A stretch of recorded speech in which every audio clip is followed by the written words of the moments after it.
Let's go to Pauline Hanson now, the One Nation leader and founder. She joins me from scenic Rim in Queensland. Good to talk to you, Pauline. I want to get your thoughts on immigration again. We're seeing astounding rates of immigration. They look set to continue for the next couple of years, and warnings today that this is going to push inflation up. This is going to add to our inflation problem, which of course will lead to more interest rate pressure for hardworking Australians. Yes, it will, Chris. Look, I've been on about immigration since 1996, and I said immigration should be in a managed way, bringing people into the country that will assimilate into our society and actually won't end up on our welfare system and costing us in many ways. Chris, people are doing it tough these days, and especially the housing. We've seen that people who apply for rental accommodation or trying to buy their own house and find it extremely hard. The government has brought in over 300,000 people this year since January to August this year, including students. We can't sustain this. It's unsustainable, the amount of people we're bringing into the country. And the Liberal Party did it as well, but not as many as what the Labor Party are bringing in. And it doesn't make any sense to me whatsoever.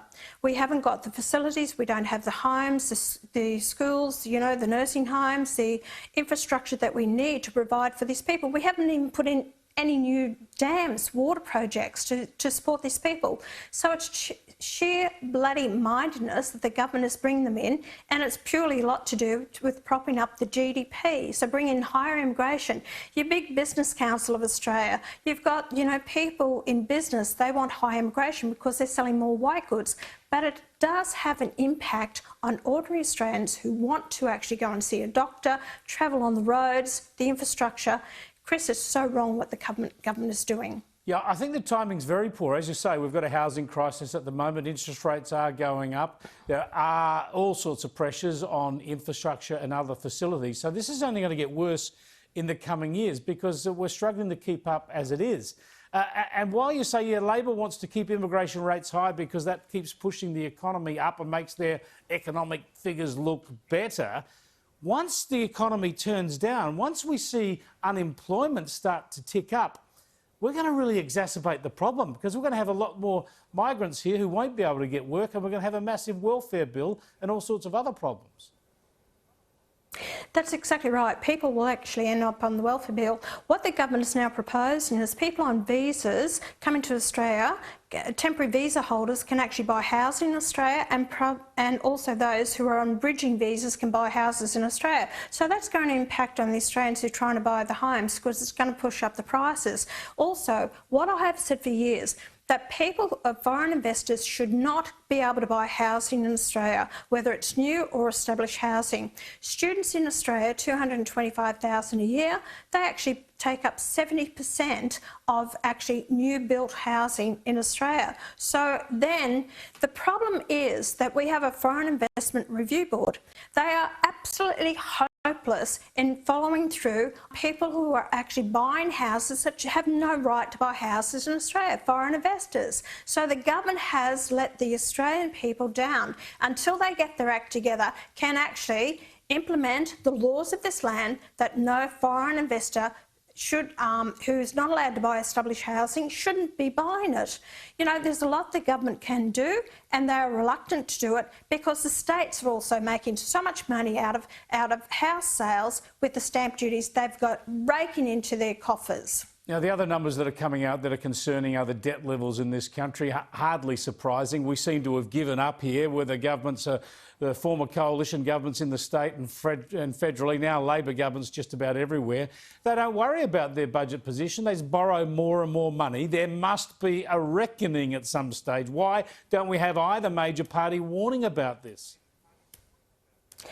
Chris, you have to understand it. There's a 3-year cycle in Commonwealth elections, federal elections, and the fact is the politicians don't have long-term vision for the future as what the former politicians of this nation did, because they were a nation-building set of people. Now we have those seat warmers in there that are absolutely useless, and I've got to tell you that they're only a numbers game in there, so they're only securing their jobs for till the next election.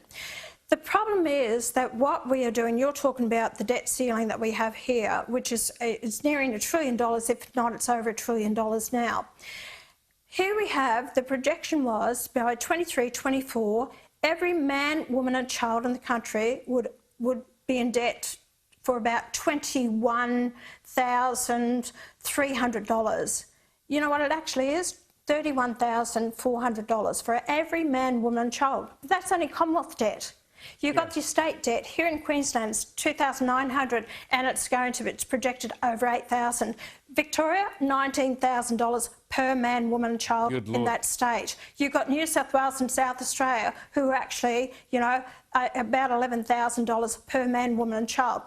Until we rein in our debt, and when we rein in our debt, we're not paying high interest rates, therefore we can spend it on more projects. What I'll say to the government, get rid of your Snowy 2, wipe it, forget about it. It's not going to happen. From $2 billion to $20 billion, that's a no-brainer. $40 billion that we spend on the Indigenous program for 812,000 people that are registered as Aboriginal on the census, that needs to be overhauled completely. Buying back the water from irrigators, the water rights there's plenty of... irrigators, $13 billion. Chris, we can do so much, but the government's and this building transmission lines, another $60 billion. Well, energy is the big one. Energy is the big one. Tens of billions of dollars destroying our energy system. Just quickly, before I let you go, I've got to get your thoughts on Anthony Albanese heading off to China again on the weekend, heading overseas again, the first time to China, of course. Is he kowtowing? I'm over it. I'm over it. So, doesn't need to go? He doesn't need to go. I'm sick and tired of this. They're all kowtowing to Xi Jinping, and I think stay in Australia, sort out the problems here in Australia without travelling around the world. He's a little fish in a big pond, and he wants to play the big fish. You know, stay in Australia and sort out the problems here. Right? I'm sick and tired of him going overseas all the time. We've got people in dire straits here in Australia. Remember Morrison went overseas to Hawaii? He got ridiculed for the bushfires. Well, come out here and to my area, 100 k's up the road, and you'll see the devastation that's happening there. Stay in the country, Albanese. You've done enough travelling. Thanks for joining us, Pauline. Appreciate it. Pauline Hanson there again. Of course, Scott Morrison's trip to Hawaii was a holiday. But, yeah, I think...